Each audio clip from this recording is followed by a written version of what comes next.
All right, welcome back. We are reading Root Magic, and I am currently in Big Sur at the Redwoods, and I thought what a perfect place to test out my new microphone and read a little bit for you guys. So there are a bunch of bugs around, so if you notice me swatting, that's why. Behind me there's a bird taking a bath. I'll post a video of that on my TikTok, but I hope you guys enjoy. Here is chapter 7. So when we left off, she was feeling a little bit worried because she had her feet stuck in the mud, and the only way they could get out was with that haint blue. And the brother got for her birthday gift a special plane, and he was going to paint it with a red tail to represent the African American fighters in the war. And they had a discussion about how they weren't sold like that, and they were thinking, well, why wouldn't you sell it in a way to remember people that so valiantly fought in the war? And they were saying, oh, because they were of a different skin color. So here we go, chapter 7. It was black dark outside, but I was still awake. Even though me and Jay had gone to bed, I couldn't sleep, so I stared out the window. The moon shone round and full in the deep night sky. I could hear Jay's raggedy breathing, not snoring, he said, coming from his side of the room. To me, it was still our birthday until the sun came up, and that's what I was thinking about. I thought something amazing was going to happen when we started to learn about our family magic, that I would find some special magic inside me. Instead, it seemed like Root had only stirred up a bunch of bad things. Deputy Collins continuing to creep around, getting everyone in class to laugh at me. Whatever had happened in the marsh, it seemed like things would be a lot easier if I just gave up. And at that moment, I really wanted something to be easy. I sighed and turned on my back, my long cotton nightdress twisting around my knees. That's when something moved near the window. But it must have been a cloud over the moon. But I could have sworn I'd seen Dina move. I rubbed my eyes and then looked at her again. She was still as ever, sitting on the windowsill where I placed her. Another shadow flicked across the window. I squinted, looking at Dina really close. When I leaned her against the windowsill earlier, I had arranged her new dress so the little pleats lay flat in neat rows, the way Mama had pressed them. Now those pleats were spread wide, like Dina had swung her gunny sack legs. I gasped, then pressed my lips together to keep the sound in. My heart beat faster. Maybe it was the wind? Me and Jay left the window cracked at night so cool air could creep in. I stared at Dina in the darkness, unblinking, until my eyes got dry and itchy. There was no more movement, and soon I let my eyes close, once, then twice. I was about to close them again when I heard the brush of stiff cotton. I held myself still, but limp. I slid in my eyelids just wide enough to see through. Dina was moving. It was a small movement at first. She sat up, then a minute later she turned her head one way, then the other, and then she looked right at me before she pushed her little round cloth arms under her stuffed body and stood up. She looked at the dress, and her red-stitched mouth wiggled back and forth, as if she couldn't decide whether she liked her new outfit. I froze where I lay. The sheet on top of me felt heavy as a winter blanket, holding me in place on the bed. I fought the need to run, breathed slow and deep to stay calm. Did this have something to do with whatever had grabbed me in the marsh? Had a real honest-to-goodness haint gotten inside my doll? Carefully, Dina lowered herself down to the thin bread. Her weight didn't make a dent in the material until both feet were planted firm. Then she made her way, foot over foot, swaying like a drunken squirrel, to the edge of the bed. Part of me was scared to move because she would know I was pretending, but the other part of me had to watch. I made a light snoring sound and turned over in the bed like I was getting settled. Dina's steps halted for a moment, and then she heist-tailed out of the room. I couldn't believe it. I shook my head and rubbed my eyes, thinking I might be dreaming. So I pinched myself and looked at the windowsill. It was still empty. A squeak from the front of the house told me the screen door had opened and closed. "Jay, wake up," I said in a loud whisper. He continued to breathe deep. I got up, and my bare feet soft on the wood floor, and shook him. "Wake up!" When he didn't move, I pinched him, then covered his mouth with my hand when he yelped. "Shh," I told him, pulling on his arm. "Listen, we need to go outside." His eyes were slits of white in the darkened room. He was mad at me for waking him up. "Huh? Why?" "Dina's gone." He scratched at his belly under his white t-shirt. Somebody thief her? No, nobody stole her. She got up and left. Before he could call me crazy, I jumped back on my bed and pointed out the window. Look! Jay cut his eyes at me, but he got up. He crawled out of his bed, tiptoed across the room, and kneeled down on mine. I can't get why. Lord, a fire! Dina was making her way down the dusty path from the house, waddling along like one of our chickens. His mouth dropped open. He must have truly been shocked, because he didn't even come back with a smart-mouthed comment. It was one of the only times I've ever seen him with nothing to say. He pointed outside. Told you, I hissed as we pressed our faces up against the window. Where was she headed? The marsh? Finally, my brother found his voice. What kind of mess is that? Did you make her walk? His voice was too loud and I shushed him before I answered. No! How could I? Do you think it's a haint? I don't know, but they ain't real, are they, Jez? I don't know, I said again. I was scared when I first saw Dina move, but now I was curious. Gran had breathed into that doll from me. I wasn't about to let some haint run away with her, whether they were real or not. We have to follow her. What? He shook his head a little while he waved his hands in front of his face. Not me. Dolls walking in the middle of the night? Leave me out of this. I tugged at his arm. We have to. What if she's off to tell Doc about today? Then that'll be good. He can deal with whatever it is. I don't want to get mixed up with no walking dolls. He got up and scrambled back over to his bed.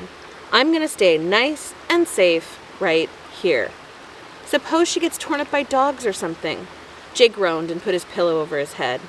Well, I'm going out there, I said, putting my socks and shoes on. You better come too, because if I get hurt, the first thing Mama and Doc are going to ask is why you didn't go with me.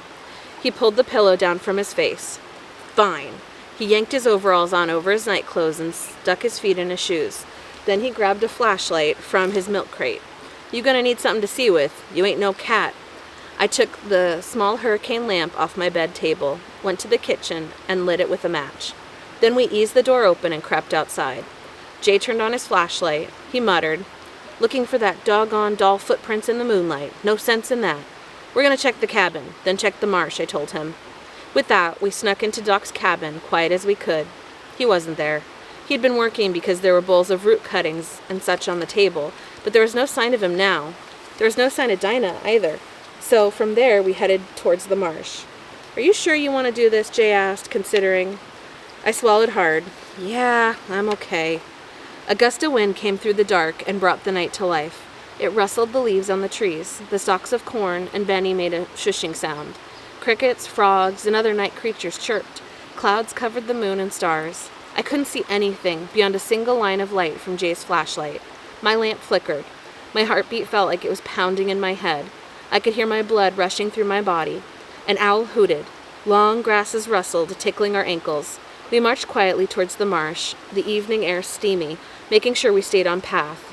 We were past our crops when Jay was still next to me. What? I asked, leaning over to look over his shoulder. Thought I felt something brush past me, like a spider web. A leaf, maybe?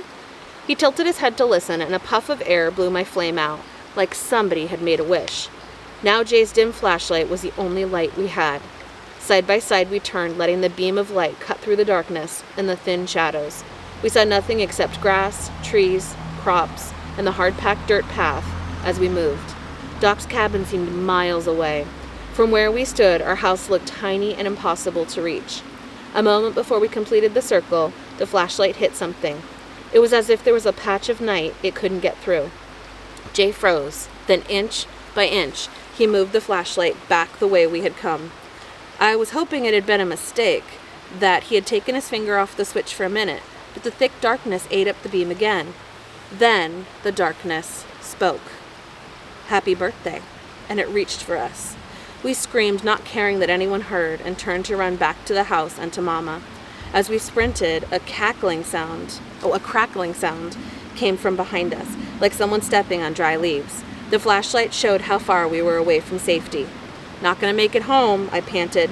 Doc's, Jay huffed and turned off the path. A heartbeat later, and he wrenched the door to Doc's cabin open. We both fell inside, slammed the door behind us, and lowered the bolt. The door thudded like something was pounding on it from the outside, but it didn't give. Jay and I huddled together, listening to the banging and rattling of the lock. I set the lamp down, and then we broke apart to search for something to protect us. Gotta be some potion here to rid us of that thing, I said, searching through drawers on shelves. The shelves were lined with bottles and jars, maybe hundreds of them, in all different sizes. Some brown, some blue, all glass. I wish I knew more about what they all did. But what is it? Jay's voice was strained and tight with fear and cracked on the last word. I don't know. I kept scrabbling through the items in Doc's cabin, searching for the dirt, the brick dust and graveyard dirt. Do you see any? Jay held up a jar after jar to his flashlight, dropping them all back onto the baskets he plucked them from. Nothing. What do we do? He had a smudge of dust on his dark brown cheek, and his lower lips trembled. I expect I looked the same. I squeezed his arm. We need to find something. We can't let that thing get us. It ain't gonna get us, Jezzy. I'm gonna give it a good licking with this. He hit his palm with the flashlight, testing its weight. A wooden walking cane lay in the corner. When I picked it up, I saw the tip of it had been whittled sharp. I didn't know why Doc would sharpen a cane, but it would make just a good weapon. I tested it by making little jabs at the air. When I saw my arm, I realized I wasn't wearing the double shoestring bracelet Doc made for me. I'd taken it off before I went to sleep, and I wanted to kick myself. Let's go get it, Jay said, moving towards the door, and I pulled him away. Don't get too close. That's when the banging fell silent. We pressed ourselves against the back of the cabin and waited, both of us with our heads cocked, listening. There was nothing. Just when our breathing was getting back to normal, we heard something under our feet. Scraping. The floor rattled back and forth as if someone was shaking it. Jay raised his flashlight above his head to use it like a hammer. I braced my feet apart, shoving the point of the walking stick outward. I told myself that I'd use it. I was sure I could. Maybe. Me and Jay looked at each other, then back down at the shaking floor. I heard a crack like a bolt on a door sliding open. The floor shifted again, then a part of it slowly began to rise up. My arm was shaking like a leaf in a storm, but I held the cane fast and pulled my arm back. My only thought was, you can do this, Jezebel. You have to protect yourself. The trapdoor in the floor opened all the way, and Doc's head rose up from its depths. Kids? I was so relieved to see it was our uncle that my whole body sagged. I had to lean against the wall for support. To my right, I heard Jay's breath coming out in long, low whistle.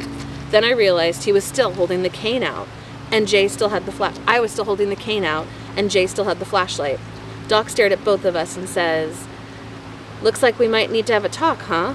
Pretty sure you have something important to tell me." Slowly, we lowered the weapons, and Doc eased himself up out of the cellar. He let the flap fall back down on the hatch that disappeared into the rest of the dusty, gritty floor. From the look on Jay's face, he didn't either. Doc sat at his work table and emptied his pockets. A few clear bottles with a cloudy liquid in them, some dried branches, and a balled-up brown paper bag. He laid the things out in a pattern particular to him and hummed a soft, light tune I hadn't heard before. After a while, he said, "Well, I'm waiting." Dina jumped up and ran off. We was following Jezzy's doll. Doc waved his hand to stop us from speaking at once. Wait, easy now, one at a time. I can't hear myself think when y'all are chattering like magpies." Jay looked at me and then started talking. Then, when me and Jezzy was at the marsh earlier today, she said something, talked to her, and then she got stuck in the mud and couldn't get out. Then after we went to bed, she woke me up and said we had to follow her crazy doll down the path, and something in the marsh ate the light from the flashlight and then chased us into here. He took a deep breath like he was going to say more, and then he clamped his lips shut. Doc sat there, hands still, looking at Jay while he talked. He always liked to give a person's story his full attention. And then he turned to me, his eyes all serious but calm. "Is that right?" I nodded, and it talked to us. It wished us a happy birthday. "What about getting stuck in the marsh?" For a minute I didn't say anything, even though I knew I had to. "Well, I got stuck in the mud. It was like the marsh held me still and wouldn't let me loose. But I figured it out, Doc. We used one of the blue paint sticks to get me out." I took a deep breath.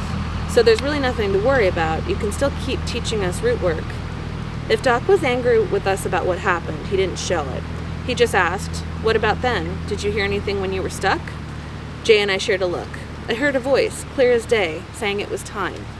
Time, He stroked his graying beard. "Did it hurt you?"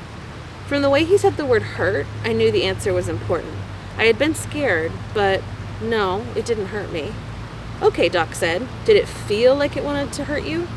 "This is important for both of you." He glanced at Jay, but women folk mostly trust what they feel more than men folk. It's called intuition. Think hard now, Jezebel. Did you feel somewhere deep inside that it was going to hurt you? Intuition. I'd never heard the word before, but I knew what Doc meant. Oftentimes I heard Mama and even Gran say they could feel things. Mama could feel when rain was coming, when something was wrong with me or Jay, or when someone was trying to fake her out at the market, charging a higher price than was right. And Gran knew. She always knew. Not that she felt when someone was guilty or innocent. One time we heard on the radio that Mr. Mackey from the garage got arrested for stealing, and she said the police had the wrong man. Turned out she was right. I closed my eyes and tried to remember. Remember through my fear. In my mind, I pulled away the layer of strangeness that had covered everything. Was it bad? Did I feel it being hateful? Time, it had said. It's time. The voice was one I didn't know, and it sounded like speaking was hard for it, like trying to walk through the knee-high mud in the marsh. Whatever it was hadn't hurt me, and I felt no. I knew that if it had wanted to, it could have easily done so, but instead it had kept me still and made me listen. I thought of the words to the song we sang in church, Peace, Be Still. No, it didn't mean to harm me. We were running around so much, hollering and everything, I wasn't paying attention. I looked over at Jay, who was giving me a strange look, like he'd never seen me before. It wanted me to listen. Have you been listening lately? I've been trying, I said, and pulled a loose string on the hem of my dress. I know you have. Doc gathered both of us together in a hug then. I'd been so scared I was going to get in trouble that Doc was going to say he couldn't teach us any more because it was too dangerous. I slumped into his hug with relief. Jay squirmed to get free. Doc, what was it out there? You must know. My brother crossed his arms in front of his chest and stuck out his lower lip. Doc reached for his pipe. I know you grew up seeing me and Gran make potions and stuff all your life, but there are things in this world that you've never experienced before. Doc let out a heavy breath. Your mother didn't want me doing spirit work around you two, and I never did. Never talked about most of the other parts of root work, hexes, spirits, and creatures from the next. She wanted you two to go to school and get real jobs, rather than feeling like you had no choice but this life. He smiled, but it seemed sad. Looks like even though I hadn't introduced you to this aspect of root work, things got outside of my control. My mother was right. I needed to prepare you kids for this world. And I didn't do that properly. Anyone can learn recipes and rituals, but not everyone has a natural connection to the earth and creatures that share our world. He nudged us at the same time. That's something both of you have in different ways. You're new, so it's delicate, but it's strong. I'm going to pause for a second because Mr. Daly just came with bug spray. Yay! Do you want to spray or no? No? You don't have to if you don't want to. No? Okay. Doc turned up the wick on his hurricane lamp, an old oil one, with tall glass to cover and protect the light when it was windy. The cabin got brighter and my worry faded some in the warm light. I wanted to... Oh, there's a beautiful monarch! There's a monarch. I don't think they can see it, but it's just there to the side. It's so cool! I wanted to wait to tell you both about the true root work, but it seemed like an expert thinks it's time you both know. The only person I knew who had more root understanding than Doc was Gran. Everyone on this island knew that. I didn't know what expert he was talking about, but at that moment... Excuse me. I wished so much that Gran could have been here to teach me alongside Doc. Before Gran died, I used to climb on her big bed and tell her my dreams. Once after she heard one of my dreams about a crow and a crab, she got quiet. She took a deep breath and told me I'd do great things one day. But before I did, I was going to have troubles. I don't know if all this is what she meant, but this was definitely trouble. I crossed my arms in front of me. Who's this expert? I asked, suspicious. Doc said, you two need to talk with your grandmother. Our mouths dropped open. What? It's a lot to introduce to you in one day, Doc said, but sometimes we can speak to those who have passed on, just like we're all speaking to each other right now. Other times, ancestors come to us in dreams, or we have to seek them out to ask advice from them. She smiled. This is a very special thing. Your Gran crossing to speak to you. It's an honor. Jez? Jay was looking at me, scared. I knew he was scared because I was too. I bit my lip, rocked back and forth on my heels. It must be hard to cross over. Doc nodded. Takes lots of energy for a spirit to communicate. Then it would be rude not to talk to her if she came all this way. I took Jay's trembling hand and squeezed it. Right? Right. He squeezed my hand back. and Gran always made time to spend with us. We can spend time with her. Proud of y'all, Doc said, as he stood up and walked over to the cabin's front door. He lifted the wooden bolt and opened it. We held our breath. The dark shape from the woods lay flat on the ground outside. It rose, hovered at the doorframe before carefully folding itself inside. It touched my hands and then my head and shoulders. I wasn't so scared this time, but I stayed still, unsure what would happen next. The shadow didn't feel cold or evil. It just felt curious and somehow pleased. It did the same with Jay, and while he scrunched away from it at first, he eventually relaxed and let go. Once he did, everything changed. The dark shape fluttered and flapped, and then folded itself again and again until it was a rectangle as small as the palm of my hand. And then it fell to the floor. From within the dark rectangle, another shape rose up. This one was a shadow shaped like a person. As it floated up and out of the shape on the floor, I smelled the scent of lemon and pine. Then came gardenias and banana candy, all bubbling sugar and toasty seeds. It was Gran's smell. The shadow stood there unmoving. Stars twinkled within the dark shape. Without thinking, I raced over and hugged the shadow. It felt like her too, warm and solid, with a little softness under a long, starched, crisp skirt. I couldn't believe it. All of a sudden, I felt her, intensely, smart and wise, and how she knew. She always knew the right thing to say, no matter what. She protected us, loved us, gave us everything she had, everything she loved. Stories and songs and recipes, magic. I missed her so much. I mumbled into her skirt. Ah, Musmoo. Her chuckle was soft and a gentle puff against the top of my head. It was comforting like a fire when you come in from a walk in the cold. And then she spoke. I miss you too, my Jezebel. Her voice was exactly the same, and I would know it anywhere. Jay came up beside me. Hi, Gran, he said, and reached out to her. Hi, Jaybird. Gran's arms wrapped around us, and she hugged us both. When her shadowy self lifted, she raised us up too. We clung on to her while she swung us in midair. It was flying and getting hugged at the same time, and it was perfect. When she set us back down on the ground, we were full of questions. How did you get here? Is this real magic? Can we do it? How long can you stay? It didn't matter that me and Jay talked at the same time and talked over each other. Gran just sparkled even more. Maybe because we weren't scared anymore. I done walk, swim, and fly to get here, but I won't miss this birthday. You's 11 now, and that's momentous. I could feel her smile and her happiness. And yes, it's real magic, and you can do it if you work hard. I could see Gran's face clear within the shadow. Instead, she looked as though she was in front of a candlelight in a dark room when she thanked us in Gullah. Tenki, she said. Fala Adisya root. How long can you stay? I asked again. Jezebel, Doc's voice had warning in it. It's all right, Gran said to Doc. These churn gotta know. Gran bent down in front of me and Jay. She was still in shadow, but her eyes and her smile sparkled with love. I must go, she said. Gran kissed me on the forehead, then Jay. But remember this. He's de family. Raise the family. How do we do that? I don't understand. Gran was usually patient with us and explained things when we asked her. Her words now made me confused, like I should know something I didn't. You will, she said, when the time come. No, y'all here? Love y'all here? Once more she hugged us tight, and then she stepped back into the black rectangle. As the dark shape began to fade, we heard her voice one more time. We gonna see each other again, you know, one day. Oh, and Jezebel, better leave your window open for Dina. After that, she was gone, but I could still feel her kiss on my forehead, still smell her scent like perfume in the air. My heart felt like it was growing inside me, and it was so full of love and joy. I wanted to spin around and around until I was dizzy. She told us being 11 was special, momentous, and it already was. I wanted to hold this moment inside me forever, but it was time for us to go back to bed. Doc ushered us out of the cabin, and we headed back inside, quiet as we could. Jay yawned and climbed under the bedspread. I sat on my pillow, remembering.